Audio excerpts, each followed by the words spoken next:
पूर्णिया की महान जनता को राकेश कुमार का प्रणाम, नमस्कार, सत श्री अकाल।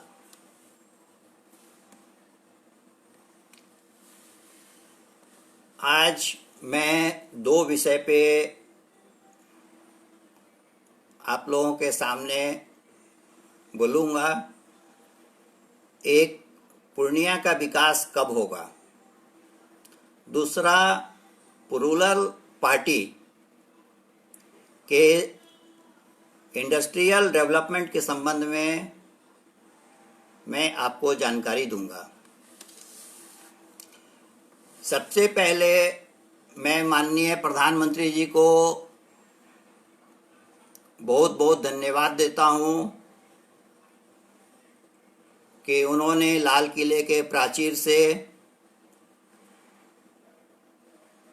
वोकल फॉर लोकल के लिए पुनः आह्वान किया है।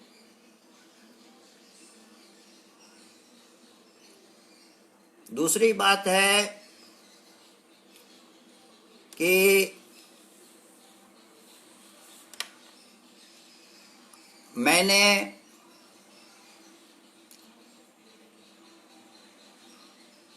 वंदे मातरम लिखा था। प्रधानमंत्री माननीय श्री नरेंद्र मोदी जी ने भी वंदे मातरम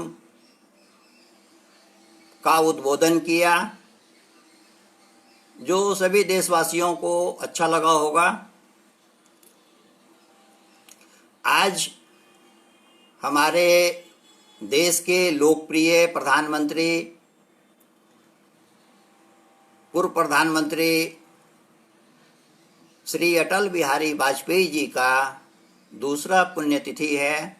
उनको मैं सादर नमन करता हूं। और हमारे देश के काफ़ी वो लोकप्रिय थे और अनेकता में एकता वो उनका मंत्र था।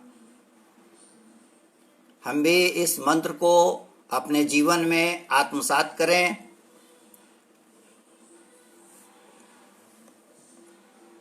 मैंने वोकल फॉर लोकल कार्यक्रम के तहत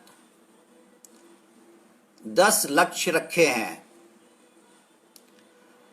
पहला, एम्प्लॉयमेंट। दूसरा, एंटरटेनमेंट। तीसरा, जस्टिस। चौथा, जल निकासी। पांचवा, बाढ़ व तूफान। छठा, मेडिकल। सातवां, अनाज मंडी। आठवां, खेल कूद। और नौवां, फिल्म सिटी। और 10वां, मजदूरों का पलायन। फिल्म सिटी इसलिए मैं कह रहा हूं क्योंकि हमारे पूर्णिया के श्री सुशांत सिंह राजपूत ही नहीं पूर्णिया के थे, अभी मनीष वात्सल्य जिन्होंने पूर्णिया में फिल्म स्टार, अभी वर्तमान में गोरखपुर के सांसद हैं, रवि किशन जी के साथ एक फिल्म की शूटिंग की थी। मुझे उनकी भी बहुत चिंता हो रही है, जिस प्रकार की महाराष्ट्र में घटना हो रही है अपने बिहार के कलाकारों के साथ। वैसे सुप्रीम कोर्ट से न्याय मिलेगा, ये तय है। सीबीआई इंक्वायरी के लिए सुप्रीम कोर्ट आदेश देगी, साथ ही मॉनिटर भी वो खुद करेगी। कल का आदेश देखिए, मेरा अनुमान सही आता है या नहीं आता है। अब हम पूर्णिया के जस्टिस के लिए, विकास के लिए कैसे होगा, कब होगा। बिहार के माननीय मुख्यमंत्री नीतीश कुमार चुनापुर एयरपोर्ट आए थे। उन्होंने वहां से कहा, सारा रिपोर्ट लिया है पूर्णिया इंटरनेशनल एयरपोर्ट के लिए। अब देखिए, वो हर चुनाव के समय में ऐसे ही होता है, लेकिन पूर्णिया इंटरनेशनल एयरपोर्ट कुछ कानूनी बाधा की वजह से प्रारंभ नहीं हो पाया है। ये स्थानीय जनप्रतिनिधियों की लापरवाही है कि 15-20 लोगों के वजह से लाखों लोगों को हवाई सेवा का लाभ नहीं मिल पाया अब तक। 6 साल हो गए। इसलिए मैंने माननीय प्रधानमंत्री नरेंद्र मोदी जी से अपील किया है कि पूर्णिया इंटरनेशनल एयरपोर्ट पे ध्यान दें और जल्द से जल्द इसे प्रारंभ करने की कोशिश करें। हमारा एम्प्लॉयमेंट के संबंध में ये कहना है कि रोजगार कैसे मिलेगा। फूड प्रोसेसिंग इंडस्ट्रीज लगाइए, आर्मी ट्रेनिंग सेंटर की स्थापना होनी चाहिए, पुलिस ट्रेनिंग सेंटर की स्थापना होनी चाहिए, जुडिशियल ऑफिसर ट्रेनिंग सेंटर की स्थापना होनी चाहिए, शुगर मिल बनना चाहिए, जो आप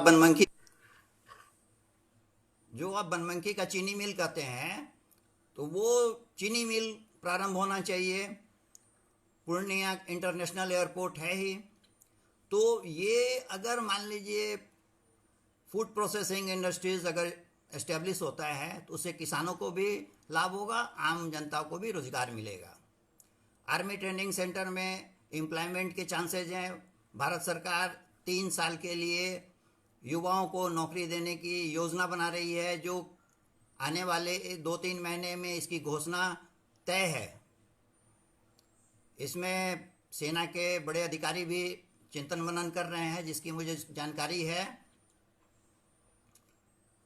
justice at your door step, न्याय आपके द्वार पे, इसके लिए पटना हाई कोर्ट का बेंच स्थापित होना चाहिए।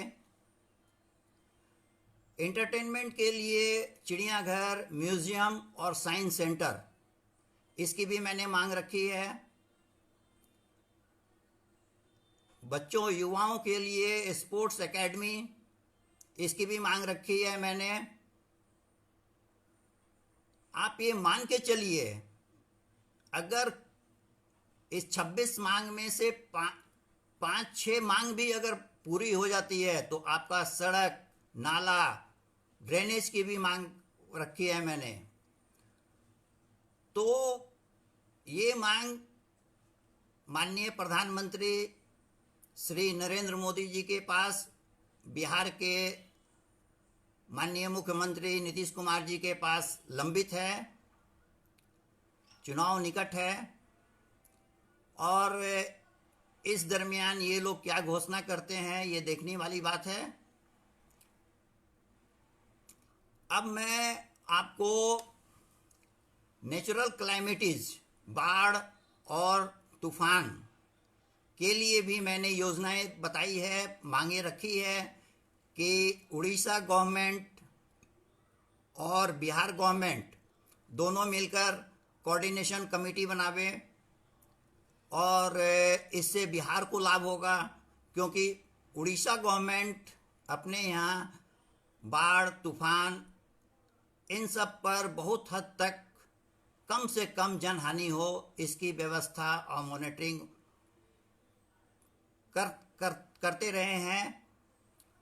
जो एक्सपीरियंस उड़ीसा गवर्नमेंट को है वो बिहार सरकार को मिले, इसकी मांग मैंने रखी है। और आप ये मान के चलिए, जितनी भी मांगे मैंने रखी है, शीर्ष नेतृत्व के नॉलेज में है, विचार विमर्श चल रहा है, और क्यों नहीं होगा, अवश्य होगा। लीडर होना चाहिए सशक्त बोलने वाला, जिसे कानून की जानकारी हो, प्रोजेक्ट के बारे में जानकारी हो। आप बोलेंगे नहीं, आपको मिलेगा कैसे? आप 2+2 करके 4 कर लेंगे, इससे काम नहीं चलेगा। आपको बोलना पड़ेगा। आज मैं वोकल हुआ हूं ना पूर्णिया के लिए। प्रधानमंत्री जी भी एप्रिसिएट करते हैं। आप लोग भी इस चीज को मान के चलिए मुख्यमंत्री, बिहार के माननीय मुख्यमंत्री जी कोरोना काल में 5 महीने के बाद निकले थे बाढ़ पीड़ितों का हाल जानने के लिए। उसमें वो पूर्णिया भी आए थे। बताइए उनका प्रोग्राम कब बना? हमारे एक वोकल फॉर लोकल कार्यक्रम के तुरंत बाद बना था। तो आप सब भी अपनी मांगों के लिए सचेत रहिए और सजग रहिए और कोशिश कीजिए कि अपनी मांगों को अवश्य हमारे फेसबुक लाइव टेलीकास्ट के दौरान कमेंट बॉक्स में अवश्य लिखें, जिससे कि पूर्णिया विकास करेगा। कब करेगा? जब केंद्र सरकार और राज्य सरकार ध्यान देगी। दोनों सरकारें ध्यान कब देती है? जब जनता उन्हें अपनी समस्याओं के बारे में, जैसे मैं कह रहा हूं, वैसे मांग रखती है। इसलिए विकास तभी हो पाएगा जब वोकल फॉर लोकल बोलिए, मुखर होइए स्थानीय प्रॉब्लम्स को लेकर। अब आइए, आप लोगों की सबसे बड़ी सोच होगी कि आज बिहार में प्लूरल पार्टी, जिसकी युवा नेत्री पुष्पम प्रिया चौधरी, जो दरभंगा की रहने वाली है, जनता दल यूनाइटेड के नेता विनोद चौधरी की बेटी है और लंदन स्कूल ऑफ इकोनॉमिक्स से पब्लिक एडमिनिस्ट्रेशन का उन्होंने कोर्स किया है, डेवलपमेंट स्टडीज का भी कोर्स किया है। आज आपने फेसबुक के स्टोरी में जो मैंने फोटोग्राफ्स लगाए थे, वो सारे बिहार के बंद पड़े कारखानों का चित्र है। आज तक कोई भी नेता, मंत्री, कोई इन बंद पड़े कारखानों को खुलवाने के लिए जगह पर नहीं गया, कभी मांग नहीं रखी, कभी प्रयास नहीं किया। आज जो 28 लाख प्रवासी मजदूर आए हैं हमारे यहाँ, उनको रोजगार बिहार में ही मिल जाता अगर food processing unit, agro based industries, अन्य इंडस्ट्रीज, पेपर मिल था, कॉटन इंडस्ट्रीज था, शुगर मिल था, अगर इनको रिवाइव करने का प्रयास किया जाता है। लोग 15 साल का गेम खेल रहे हैं और जनता इससे परेशान हो रही है। मैं पुष्पम प्रिया चौधरी को जनहित के मामले को सरजमीन से दिखाने के लिए मैं बहुत बहुत धन्यवाद देता हूं। अभी उनकी राजनीतिक पार्टी शैशव काल में है, अभी मैच्योरिटी नहीं है, उनका संगठन बड़ा नहीं है, तो उन्हें कितना बिहार विधानसभा चुनाव के समय लाभ मिल पाएगा ये कहना मुश्किल है। लेकिन जिस तरीके से वो विकास डेवलपमेंट की बातें उठा रही हैं, उससे तो यही लगता है कि 243 सीट पे वो उम्मीदवार खड़ा करेंगी, यानी सारे विधानसभा के सीट पे। अगर 6 से 7% वोट भी प्लूरल पार्टी ने काट लिया तो बिहार विधानसभा का अंक गणित गड़बड़ा सकता है। मुझे जो जानकारी मिली है, पुष्पम प्रिया चौधरी पूर्णिया भी आई थी और मैं ऐसे सभी लोगों का जो बिहार में रोजगार के लिए, इंडस्ट्री एस्टेब्लिशमेंट के लिए प्रयास करते हों, उनको मैं निश्चित रूप से साधुवाद देता हूं और उनका मैं प्रशंसा करता हूं।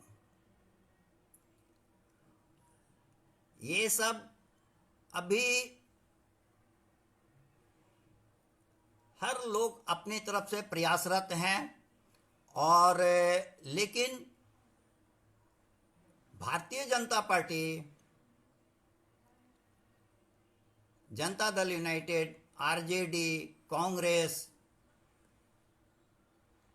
जन अधिकार पार्टी, लोक जनशक्ति पार्टी, इनके सभी नेताओं से मैं सवाल करना चाहता हूं कि बंद पड़ी फैक्ट्री को पुनः प्रारंभ करने के लिए प्रयास क्यों नहीं किया। बाढ़ जो है अभी चुनाव के वर्ष में ही तो नहीं आई है, 5 साल से बाढ़ आ रही है। उस समय में इस मुद्दे को आपने ग्राम पंचायत से लेकर शहर तक क्यों नहीं उठाया? इस दिशा में काम क्यों नहीं हुआ? काम होना चाहिए ना। जब तक काम नहीं होगा जनता का विश्वास नहीं मिलेगा। फिर भी मैं अपने माननीय प्रधानमंत्री, विकास पुरुष, लोकप्रिय प्रधानमंत्री श्री नरेंद्र मोदी जी पर 100% विश्वास करता हूं। वो निश्चित ही हमारी जो मांगे हैं पूर्णिया के लिए, उसमें ज़्यादातर मांगे पूरी होगी। आपको मैं आज स्पष्ट कर देता हूँ, आज 16 अगस्त है 2020, नोट कर लीजिए। अधिकांश मांगे हमारे माननीय प्रधानमंत्री जी पूरी करेंगे। आप लोग मनोविनोद में गलत पोस्ट ना करें। मनोरंजन का जगह फेसबुक नहीं है।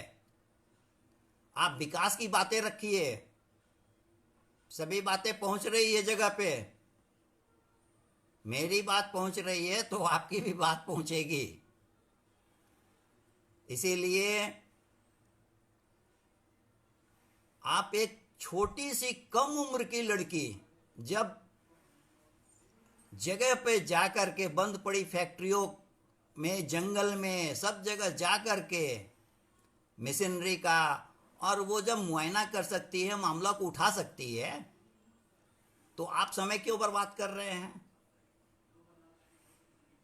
आप भी समय दीजिए।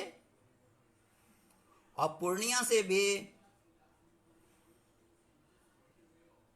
पुरुलल पार्टी की उम्मीदवार निश्चित रूप से मैदान में आएगी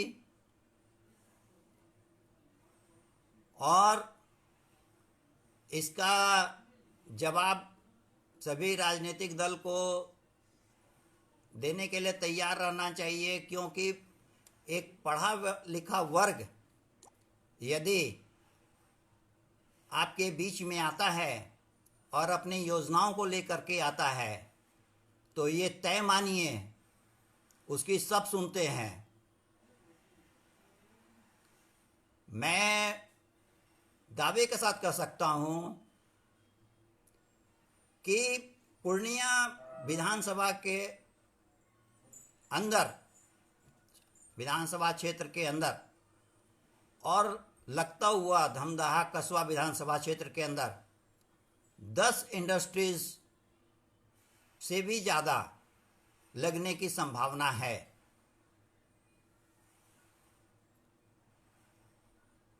आप कहेंगे लॉ एंड ऑर्डर का प्रॉब्लम है। इसलिए तो मैंने मांग किया पुलिस ट्रेनिंग सेंटर होना चाहिए, इसलिए तो मैंने मांग किया आर्मी ट्रेनिंग सेंटर होना चाहिए, इसलिए तो मैंने मांग किया पूर्णिया इंटरनेशनल एयरपोर्ट हो, जो CISF के जिम्मेवारी होती है, पुलिस फोर्स होती है। जब चारों तरफ पुलिस सेना के लोग घूमने लगेंगे, कानून व्यवस्था निश्चित रूप से मजबूत होगी, हमें विकास के साथ साथ सुरक्षा भी मिलेगा।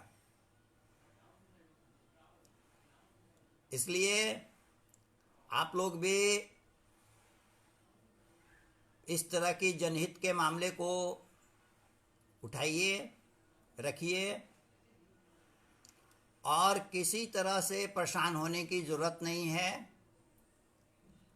हमारी सभी मांगे समय समय पे माननीय प्रधानमंत्री जी के दिशा निर्देशन में निश्चित रूप से पूरा होगा। माननीय गृह मंत्री, वैसे दिल से मैं उन्हें राष्ट्रीय अध्यक्ष हूं, श्रीमान अमित शाह जी, उनके भी संज्ञान में है, क्योंकि जो मैं टेलीकास्ट करता हूं तो वो मैं prime minister Shri Narendra Modi ji, home minister Amit Shah ji, Bihar के मुख्यमंत्री नीतीश कुमार के ऑफिशियल पेज को टैग करके करता हूं। तो सोचिए, मैं जो बात कहता हूं अधिकृत रूप से जो शासन सत्ता चलाते हैं उनके पास पहुंचाना मेरा सबसे पहला काम है, और सभी जगह से मुझे एप्रिसिएशन मिलता है। लोगों ने कहा कि आप विधायक नहीं, आप मंत्री बनने लायक हैं। मैंने कहा माफ कीजिएगा, मेरा पूर्णिया का मांग पूरा कर दीजिए, बस इतना से ही मुझे मतलब है। मैं पूर्णिया का विकास और सिक्योरिटी के लिए चिंतित रहता हूं। पहले भी मैंने कहा, आज भी मैं कहता हूं, कल भी मैं कहूंगा, जब तक कि विकास और सुरक्षा के मामले में केंद्र सरकार और राज्य सरकार ध्यान नहीं देती है, ये मेरा अभियान निरंतर चलता रहेगा। इसका कोई टाइमलाइन फ्रेम फिक्स नहीं है। हमारे साथ मैं कभी घबराता नहीं हूं, कभी पेशेंस लूज नहीं करता हूं। मैं सभी अच्छे लोगों के साथ संपर्क रखना चाहता हूं और रखता आया हूं, कि हमें अच्छे विचारधारा मिले, जिससे कि मैं पूर्णिया का विकास और सुरक्षा के लिए जो भी रास्ता मिल सके उससे पूर्णिया को लाभ दिलवा सकूं। आज के लिए बस इतना ही, फिर मिलेंगे। जय श्री राम, जय श्री राम, हर हर महादेव, नमस्कार, प्रणाम।